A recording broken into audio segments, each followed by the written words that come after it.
Olá, pessoal, tudo bem? Como é que vocês estão? Eu sou a professora Juliana Pádua e nós vamos dar continuidade aí ao estudo das classes de palavras ou classes gramaticais. Vocês revisaram, né? E viram características aí dos verbos, advérbios. E hoje a proposta é a gente falar, né, resgatar alguns aspectos e fazermos algumas atividades até direcionadas mais para o uso dessas duas classes no nosso dia a dia, e como cobrança, né, em provas, em concursos e também na produção textual. Então, vamos aqui aos objetivos. Nós temos, né, então, como objetivos, o primeiro, recordar as classes gramaticais analisadas na aula anterior, verbo e advérbio, verificar aspectos morfossintáticos das classes dos verbos e dos advérbios, lembrando que essa parte da morfossintaxe é o reconhecimento da categoria da palavra e a sua funcionalidade, né, a aplicação do papel desse grupo, né, dessa representação em forma de palavra, na estrutura frásica. E, por fim, nós vamos fazer as atividades aí sobre essa parte morfológica, né, de estudo das classes. E são questões em torno dos verbos e dos advérbios. Vamos lá? Lembrando, novamente, que essa gramática aí, parte 2, é uma referência. Eu, por exemplo, não estou usando hoje nenhuma atividade, nenhuma página diretamente, mas os conhecimentos que vocês vão encontrar, algumas questões relacionadas a essas duas classes, a gente tem aqui nesta aula, tá? Então, vale a dica para que vocês continuem estudando, pesquisando nesse livro didático que serve como referência para vocês. Então, vamos à classe dos verbos, né? Que é uma classe complexa, é um estudo grande, né? E a gente sabe aí que requer, né, muita análise e, de fato, aquisição de muitos elementos, né, que constituem essa classe dos verbos. E nós temos até a temida conjugação verbal, né? Quem é que sabe tudo aquilo mesmo? Então, é uma classe que não se esgota de forma alguma nessa aula, nem poucas aulas, né? Mas a gente vai tentar selecionar aqui o que é importante para que vocês possam usar, né, mais no reconhecimento de textos e também na produção textual. Então, olha só, com aspectos em relação aos aspectos morfológicos, né, como classe gramatical, como reconhecer um verbo. O que é o verbo? Qual é a definição de verbo? Então, o verbo é a classe gramatical de palavras que pode variar. Então, assim, uma informação importante aqui, a classe verbal, a classe dos verbos, é variável. E a gente precisa fazer essa diferença, né, para o reconhecimento, porque, especialmente nesta aula, a gente tem a presença, né, de uma classe variável e de outra invariável, né? Então, é bom fazer essa distinção. E o verbo, né, é bastante variável, né? Então, vai variar em pessoa, número, tempo, modo e voz. Lembrando aí que essa primeira parte, essas variações em pessoa, número, modo, tempo, a gente pode identificar especialmente pela estrutura da desinência, né, que nós vimos em estrutura e formação das palavras. A voz diz respeito à participação aí do sujeito dentro de uma voz ativa ou passiva. E isso nós vamos estudar mais adiante, então é importante já relembrar essa parte, né? A parte das vozes verbais. Então, só para marcar a origem aí, a origem no latim, verbum, né? O verbo é a parte da oração que exprime a existência, ação ou estado. que realiza o sujeito ou o que diz respeito a uma informação, né? Porque a gente tem a chamada oração sem sujeito, em que no predicado não é ausente de oração, e essa oração é representada pelo verbo. Só uma curiosidade, né? O verbo, né, tem um símbolo bíblico, né? Porque verbo se refere à palavra, e o verbo se fez carne, né? Então tem essa associação também com palavra.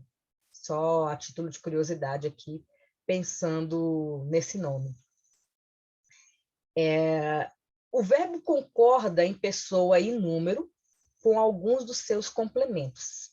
Essa é uma parte importante, né? Porque a gente estuda a parte de complemento, de concordância, né?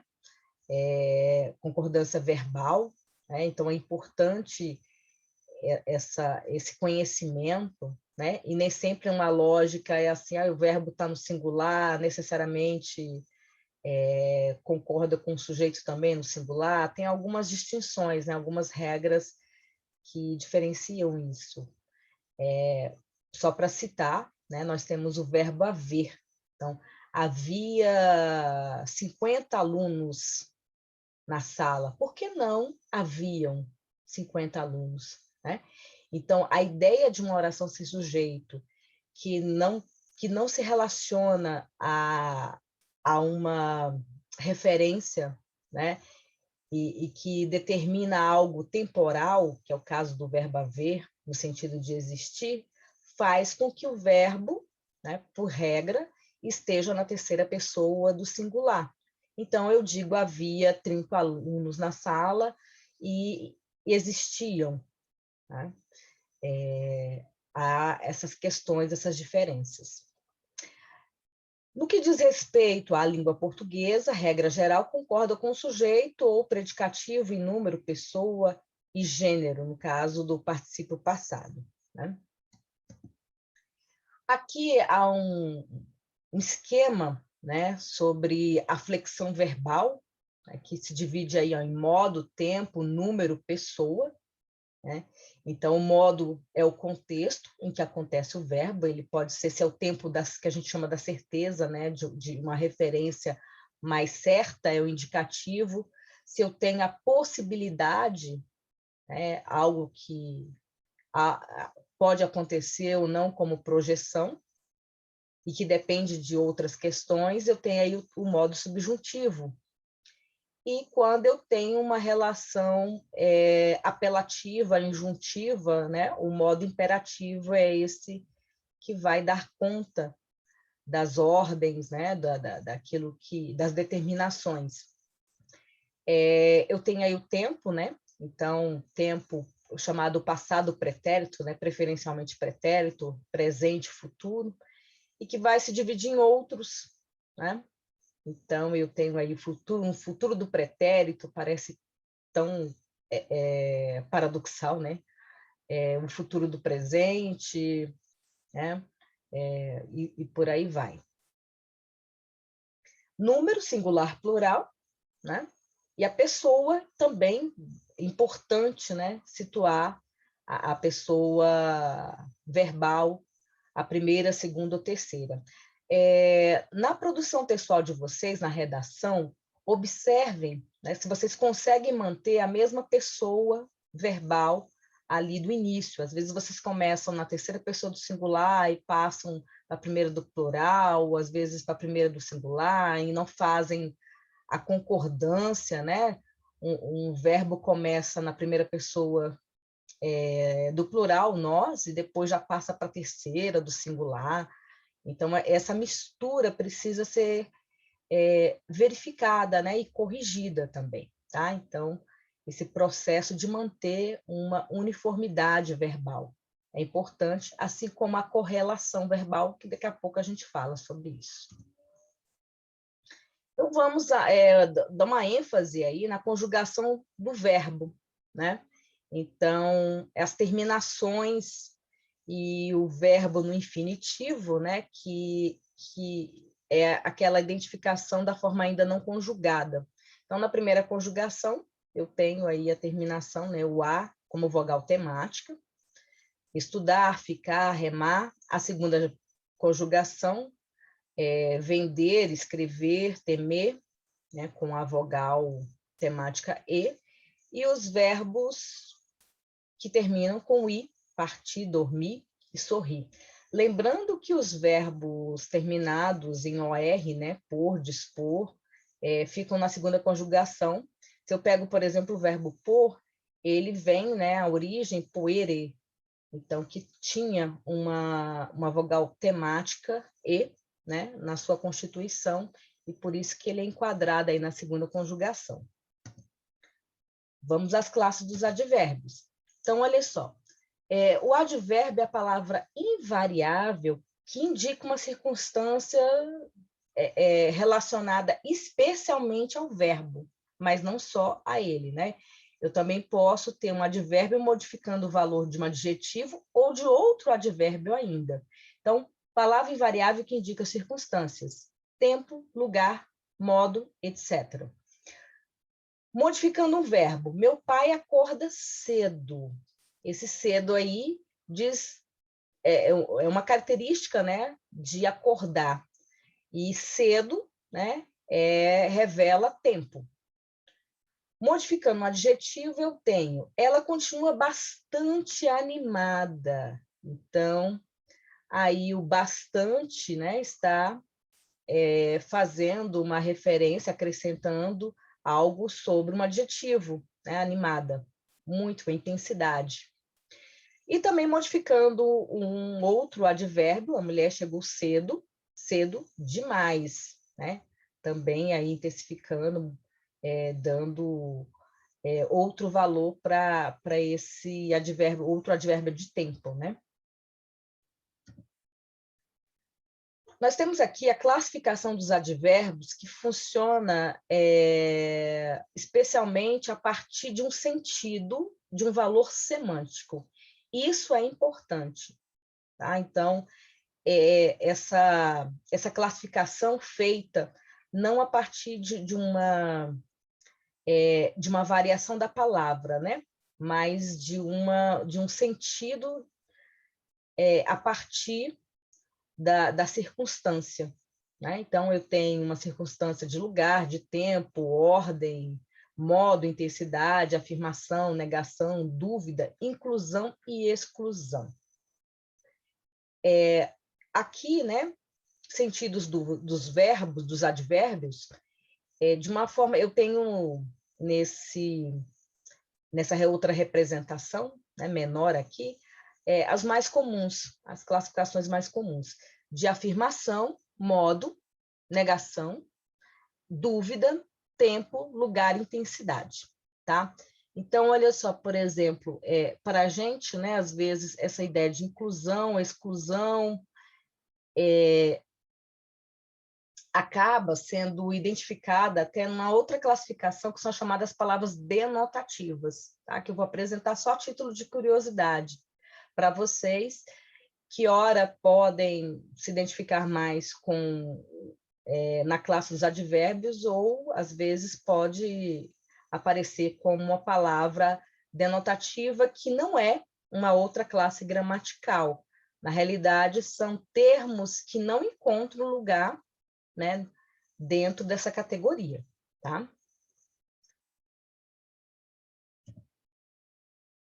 Outra parte importante é fazer distinção entre adjetivo e advérbio. Em primeiro lugar, o adjetivo é variável, né? Então, se eu consigo dizer, olha, obrigado, obrigada, né?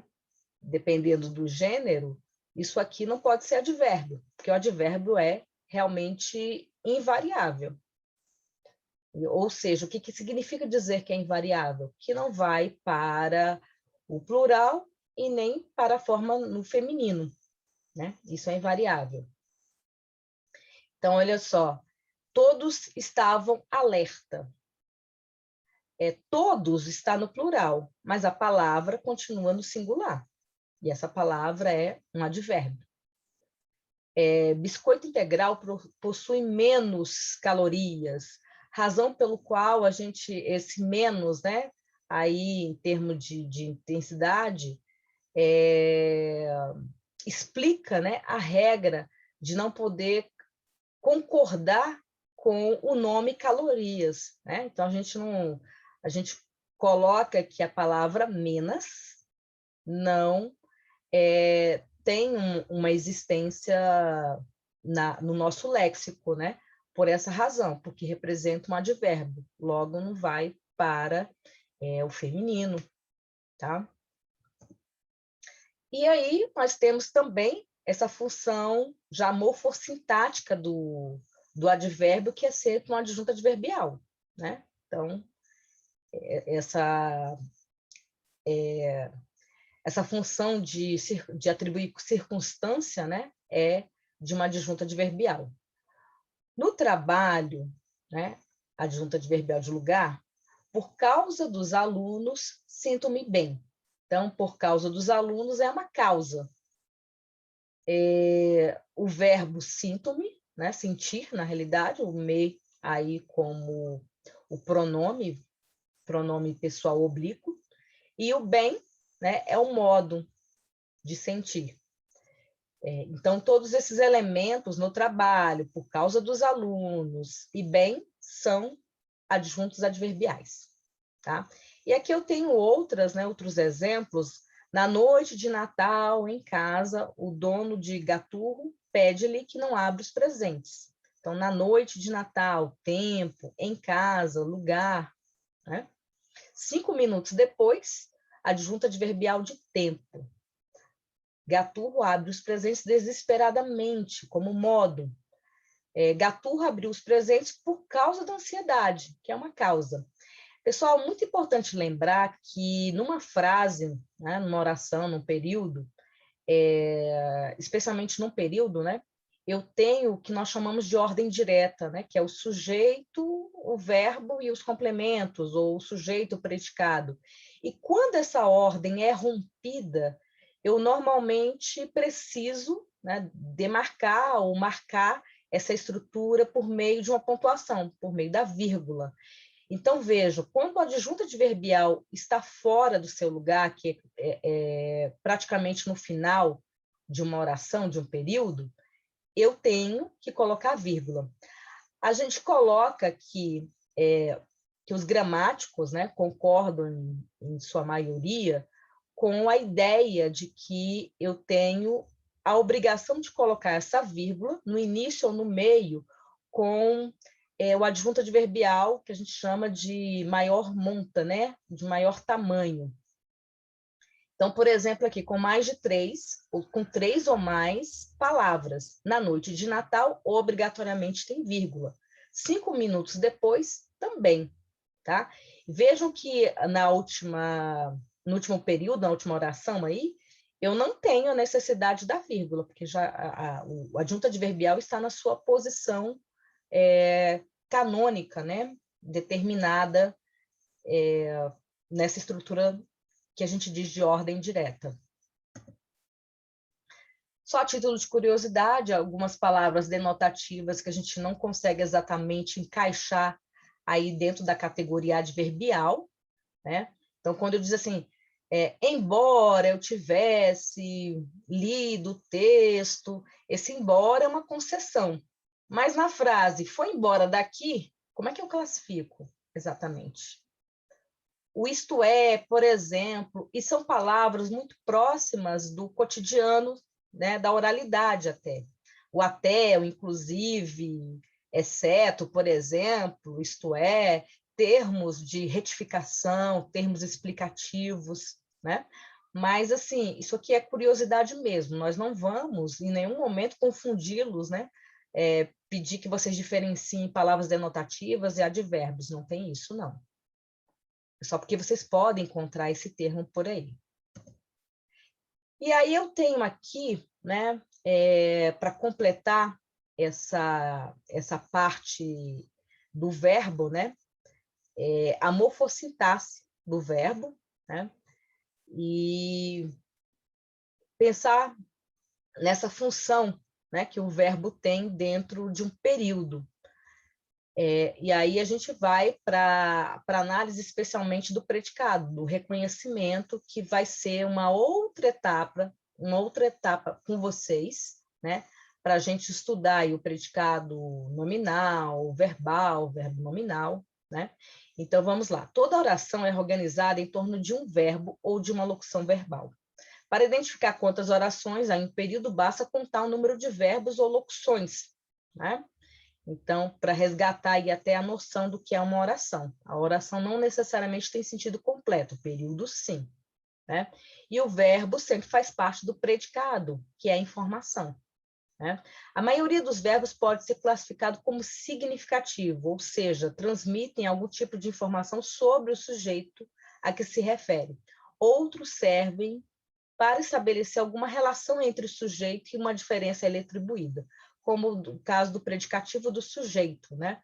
Então, o verbo significativo se relaciona muito aos verbos de ação, né? O chamado nocional. E aqui a morfossintaxe também, né? Continuando com essa ideia de um predicado verbal, verbo nominal, né? Esses verbos significativos a partir do que eles se formam, né? Então, o verbo significativo indicam ações, fenômenos da natureza, desejos, conveniências e formam o núcleo do predicado verbal ou do predicado verbo nominal. Não se preocupem que nós voltaremos a isso, né? Vamos falar bem aí dessa formação do predicado nominal, verbal e verbo nominal, tá? Então, Paulo indicou um livro. Aqui eu tenho predicado verbal, né? E, em outro momento, os meninos observavam a cena curiosos. Eu tenho dois núcleos. Um núcleo significativo, tá? Então, a ideia de um predicado verbo nominal, né? Porque tem aí um verbo de estado, né? Um verbo de ligação, não. É um verbo significativo e um predicativo, né? Tá? Então, olha, os meninos observavam a cena curiosos, os meninos observavam a cena e os meninos eram curiosos. É essa a ideia, né, de que eu tenho em relação à estrutura verbo-nominal. Os verbos de ligação não funcionam como núcleo do predicado. Eles são, na realidade, um elo, né? Uma maneira de se atribuir, de destacar ali, não uma forma verbal, mas um adjetivo, né? Então, essa diferença. Também sobre os verbos, para a gente só guardar umas questões mais aplicadas ao texto dissertativo, né? Relembrar que, de forma predominante, o texto dissertativo se apresenta no presente do indicativo. Eu posso, é claro, dependendo do tipo de argumentação que eu utilizo, especialmente uma alusão histórica, né?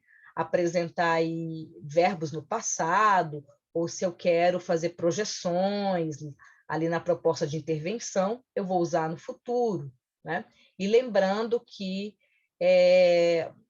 o uso da pessoa, né? Preferencialmente aí na terceira pessoa do singular, tá? Vamos testar os nossos conhecimentos? Vamos ver o que a gente sabe sobre verbo e advérbio? Na questão 1, assinale a frase em que há um erro de conjugação verbal. Requeiro-lhe um atestado de bons antecedentes. Ele interviu na questão. Eles foram pegos de surpresa. O vendeiro proveu o seu armazém do necessário. Os meninos desavieram-se por causa do jogo. Isso aí está meio complicado, né? Alguns verbos aqui que a gente não sabe nem se... Esse último aqui, será que existe, né?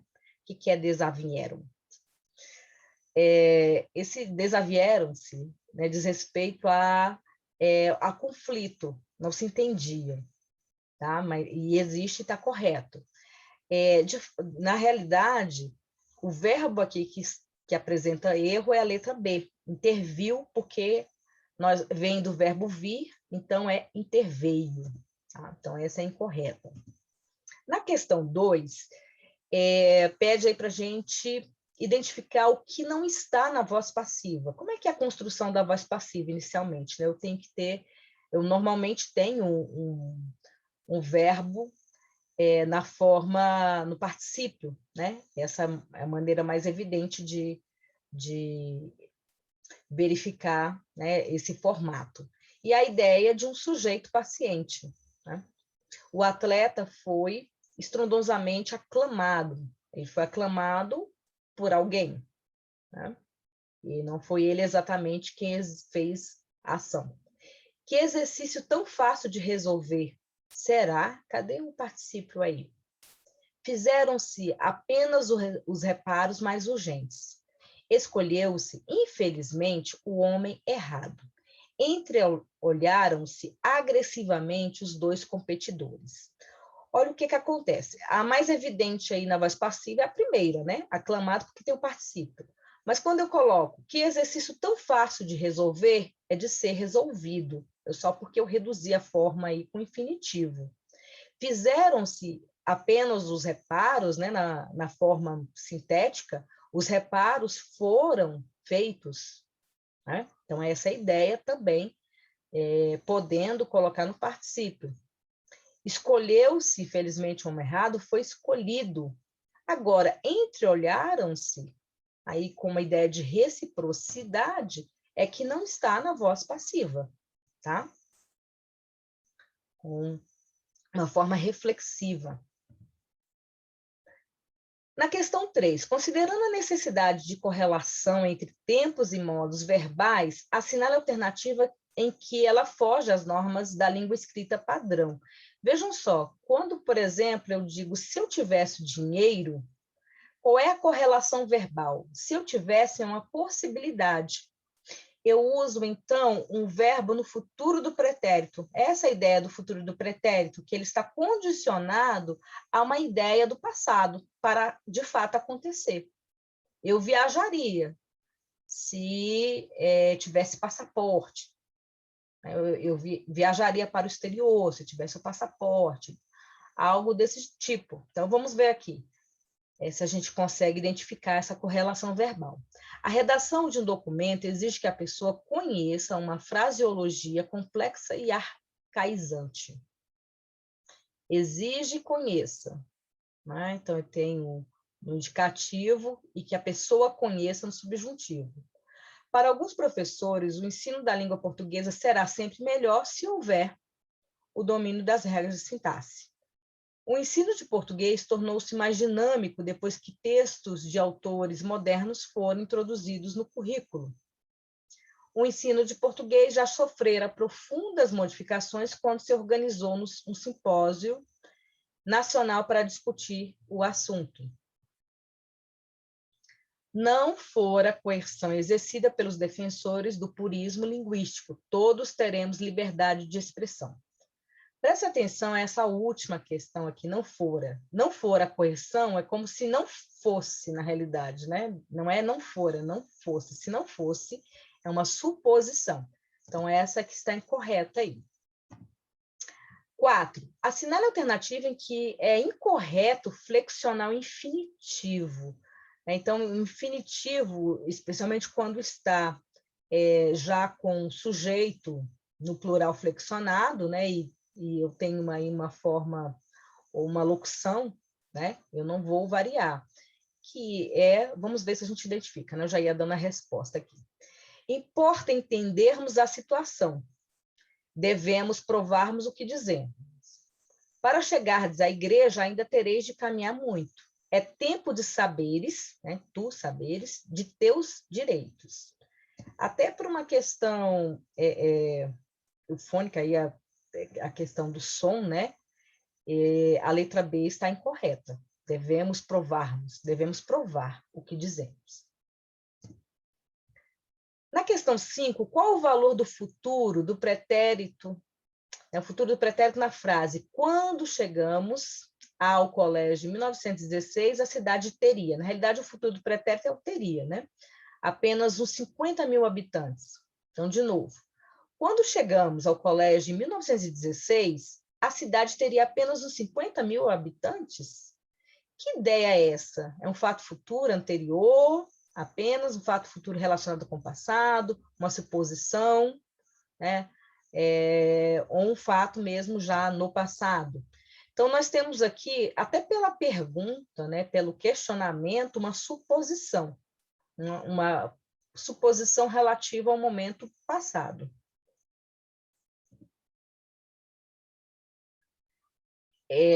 Na número 6, assinale a alternativa em que meio funciona como um advérbio. Achei o meio triste, só quero meio metro, parei no meio da avenida, comprei 1,5 metro, descobri o meio de acertar. Essa é uma questão interessante para a gente conseguir, de fato, diferenciar palavras variáveis e invariáveis e categorias como advérbio, adjetivo, às vezes até numeral, às vezes até um substantivo, né? Os meios, por exemplo, já aí com um determinante, né? E variando, não poderia ser advérbio. Advérbio aqui é a primeira questão, né? A primeira opção. Achei o meio triste.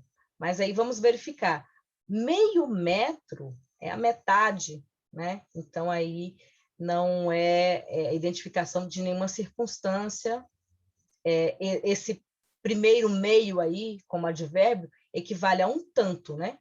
Achei um tanto triste. Parei no meio, na metade. Então, também não é um advérbio. Comprei 1,5 metro, identificação com aproximação com número e com medida, né? Descobri o meio. Olha só, o meio de acertar, a maneira de acertar, né? Aí substantivo precedido, né, de um artigo, né? A maneira. Na número 7, assinale a alternativa em que somente advérbios foram acrescentados à frase o tempo passou. Na primeira opção, o sofrido tempo, eu tenho aí o acréscimo de um adjetivo, então esse não pode. O tempo passou bastante majestoso, majestoso aí também é adjetivo. Na letra C, realmente o tempo passou depressa demais, né? Realmente, de fato, depressa demais, né? Será o que né? Nós temos aí adjetivo? Sim, o curto tempo já passou. Então, qual seria a opção? Realmente o tempo passou depressa demais, tá? Então, eu tenho um advérbio modificando o outro na realidade. Indica a alternativa gramaticalmente incorreta aí na questão 8. A casa onde moro é excelente. Casa, né, é lugar físico, por isso eu posso ter o onde. Tá correto. Disseram-me porque chegaram tarde. Disseram-me o motivo, não é uma justificativa, é por qual motivo, equivale a essa expressão. Aonde está o livro?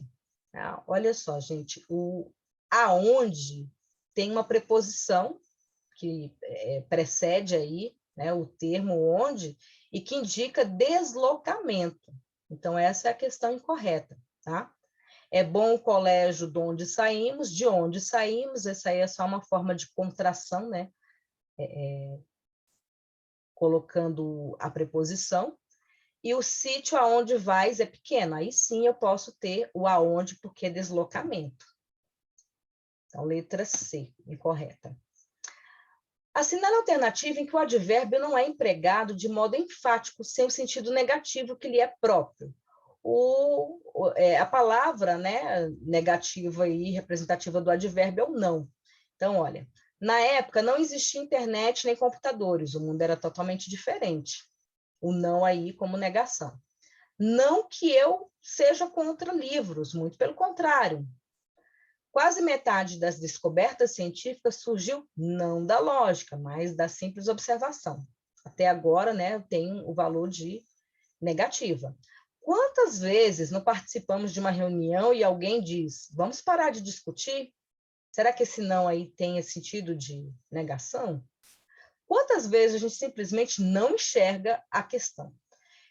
A letra D, né? Quantas vezes não participamos? Não tem o sentido de negar alguma coisa, né? Isso é um traço enfático, tá?